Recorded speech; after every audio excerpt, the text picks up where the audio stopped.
PR পদ্ধতিতে নির্বাচনটা বর্তমান অন্তর্বর্তীকালীন সরকারও চায়, তবে সেটা তারা আনুষ্ঠানিকভাবে এখনো ঘোষণা দিচ্ছে না। যে ইসলামী সমমনা দলগুলো এই যে যৌথ আন্দোলন করছে, এর পিছনে আসলে রাজনৈতিক প্রেক্ষাপটটা কি এবং তারা বারবার কেন পিআর পদ্ধতিতে নির্বাচনের এই দাবিটা জানিয়ে আসছে, এর পেছনে আসলে যুক্তিটা কি? ধন্যবাদ আপনাকে। আপনি জানেন যে 2024 সালে গণঅভ্যুত্থানের পরে কিন্তু দেশের রাজনৈতিক প্রেক্ষাপট পরিবর্তন হয়ে যায়। তারপর থেকে আপনার আওয়ামী লীগ যখন দেশ ছাড়া, তখনই হচ্ছে জামাত ইসলামী এবং অন্যান্য রাজনৈতিক ইসলামিক দল এবং বিএনপি সহ তারা হচ্ছে সামনে কীভাবে নির্বাচনটা সুষ্ঠুভাবে করা যায় সেই লক্ষ্যে কিন্তু এগিয়ে যাচ্ছে। বর্তমান অন্তর্বর্তীকালীন সরকারও কিন্তু সেই লক্ষ্যে কাজ করে যাচ্ছেন, কিন্তু এর মধ্যেই রাজনৈতিক এক একটি দলের এক একটি চাহিদা বা দাবি তৈরি হচ্ছে। তো আমরা দেখেছি যে আজকে 8টি রাজনৈতিক দল তারা 5 দফা দাবিতে প্রধান উপদেষ্টার কার্যালয়ে তারা স্মারকলিপি দিয়েছেন এবং বিশাল সেটা শোডাউন করেছে তারা এক প্রকার, যে তারা জানান দিতে চেষ্টা করেছে যে তারা এই 8টি দল এই 5টি দাবিতে একমত। সে 5টি দাবি কি? 5টি দাবি হচ্ছে যে আপনার জুলাই জাতীয় সনদ যত দ্রুত সম্ভব হচ্ছে জারি, এবং সেই সনদের উপর নভেম্বরের মধ্যে কিন্তু আপনার গণভোট করতে হবে, এটা ছিল 1 নম্বর দাবি। দ্বিতীয় দাবি হচ্ছে আপনার পিআর পদ্ধতিতে নির্বাচন করতে হবে। তৃতীয় দাবি হচ্ছে আওয়ামী আমলে যত গুম খুন নির্যাতনের ঘটনা ঘটেছে তার দৃশ্যমান বিচার করা, এবং হচ্ছে জাতীয় পার্টির হচ্ছে যারা আওয়ামী লীগের দোসর ছিল তাদের হচ্ছে এবং 14 দল তাদেরকে হচ্ছে তাদের রাজনৈতিক কার্যক্রম নিষিদ্ধ করা। আরেকটি দাবি ছিল হচ্ছে যে আগামী জাতীয় নির্বাচনে সব দলের সমান, যেহেতু দলমত নির্বিশেষে সবাই যেহেতু সুষ্ঠুভাবে নির্বাচনটা করতে পারে সেই পরিবেশটা তৈরি করা। এই 5 দফা দাবিতেই কিন্তু আজকে এই প্রধান উপদেষ্টাকে তারা স্মারকলিপি দিয়েছেন, এবং আমরা দেখেছি যে এই স্মারকলিপি বিএনপি হয়তো এই প্রেক্ষাপট থেকে একটু দূরে আছে, তারা হচ্ছে পিআর পদ্ধতিতে নির্বাচনটা চাচ্ছে না। আমরা যেটা জামাত ইসলাম বা অন্যান্য ইসলামিক দলগুলোর একটা চিন্তাভাবনা বা তাদের দাবিটা এরকম যে আপনার বিগত সময়ে তারা যখন নির্বাচন করেছে, ধরেন তারা সারা দেশে 300 আসনে প্রার্থী দিল, তো 300 আসনে তারা মোট ভোটার যদি আমাদের দেশে 10 কোটি ভোটার হয়ে থাকে, এর মধ্যে দেখা যাচ্ছে যে আপনার তারা 4%, 5% বা 10% ভোট পেয়ে থাকে, কিন্তু তারা পাশ করে মাত্র 4টা-5টা আসনে, বাকি আসনগুলোতে কিন্তু তারা পাশ করতে পারে না। অর্থাৎ যদি কোনো আসনে আওয়ামী লীগ পেয়েছে হচ্ছে আপনার 2 লাখ ভোট, বা বিএনপি পেয়েছে 2 লাখ ভোট, জামাত ইসলামী সেখানে পেয়েছে আপনার ধরেন 50,000 বা 60,000 ভোট, অর্থাৎ ওই যে ভোটগুলা যে বেশি পেয়েছে সেই তো জিতে যাবে, কিন্তু যে কম পেয়েছে তার ভোটগুলো তার কোনো কাজে লাগছে না। এখন ইসলামিক দলগুলোর বক্তব্য হচ্ছে যে সারা দেশে কিন্তু তাদের ভোটার সমর্থক রয়েছে, এখন কোনো প্রার্থী যদি হেরে যায় তার মানে কি ওই ভোটগুলা বাদ বা কোনো কাজে লাগলো না। তারা চাচ্ছে যে না, সারা দেশের সব ভোট কাউন্ট করা হবে, যে আসনে সব ভোট কাউন্ট করার পরে তারপর হচ্ছে সংখ্যা অনুপাতে, অর্থাৎ আমি যদি মোট ভোটারের 10% ভোট আমি পাই, তাহলে আমাকে সংখ্যা অনুপাতে হচ্ছে আমাকে 10টি সংসদীয় আসন আমাকে সংসদে দিতে হবে। এই অনুপাতটা হচ্ছে ইসলামিক দলগুলো চাচ্ছে। ইসলামিক দলগুলো এই জন্য চাচ্ছে, এককভাবে তাদের কিন্তু সব আসনে পাশ করাটা এখন পর্যন্ত সেই অবস্থানটা তাদের তৈরি হয়নি, তবে সারা দেশে কিন্তু তাদের ভোটার সমর্থক আছে। তারা মনে করছে যে এটার মাধ্যমে তারা যে এখানে সরাসরি নির্বাচন করলে হয়তো 5টা-10টা আসন পাবে, কিন্তু পিআর পদ্ধতিতে নির্বাচন হলে সেখানে 20টা, 25টা, 30টাও পেতে পারে। হ্যাঁ, এই জন্য তারা আসলে পিআর পদ্ধতিটা চাচ্ছে। আপনার কি মনে হয় যে সরকার এই দাবিগুলো কতটা মেনে নেবে? এবং আমি একটু জানতে চাইবো, যদি দাবি না মানে তাহলে রাজনীতিতে কি প্রভাব পড়তে পারে?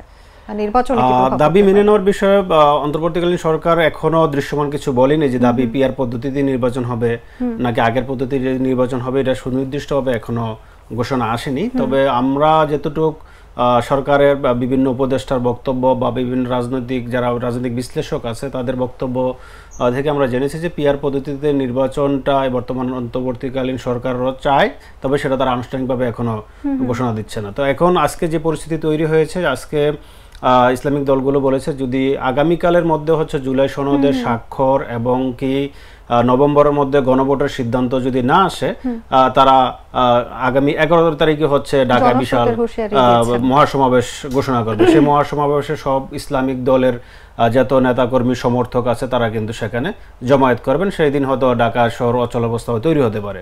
তো এই অচল অবস্থা তৈরি হলে তখন হয়তো পরিস্থিতি এমনও হতে পারে যে আপনার সরকার তখন এই পিআর পদ্ধতি মেনে নেওয়া বা জুলাই সনদে স্বাক্ষর, গণভোট ইত্যাদি সব বিষয়গুলো হয়তো সরকার মেনেও নিতে পারে।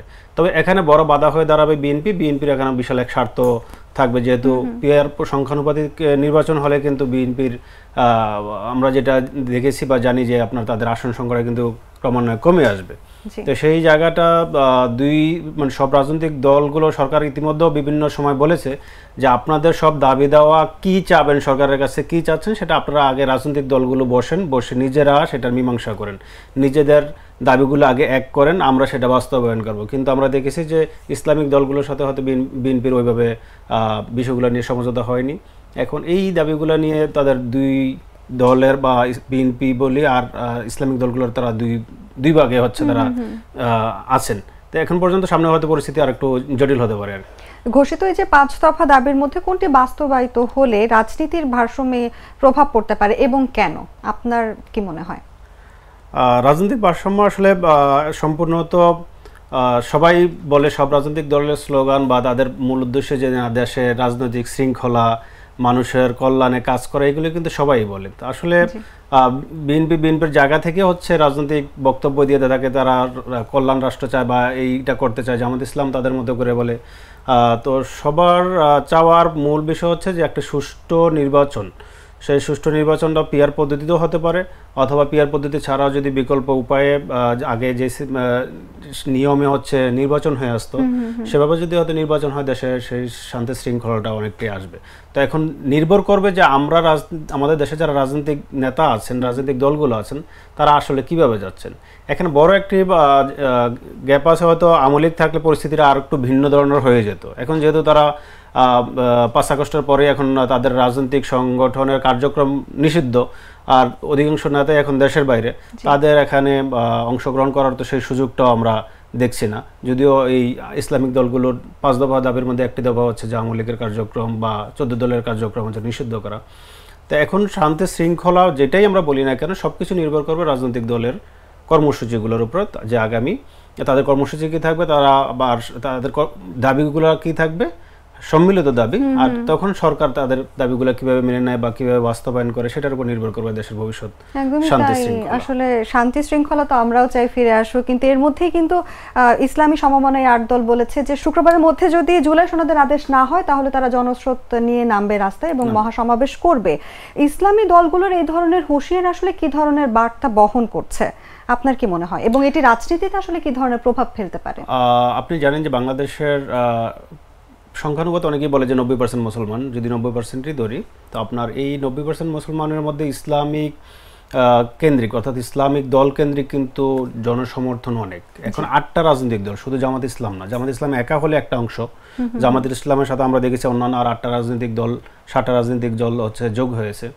এখানে যদি বিএনপির সঙ্গে তুলনা করি তাদের অবস্থান কিন্তু এখন 50-50 বলা যায় একদম। তো সেখানে ইসলামিক দলগুলোর দাবিটাকে উপেক্ষা করাটাও এত সহজ হবে না।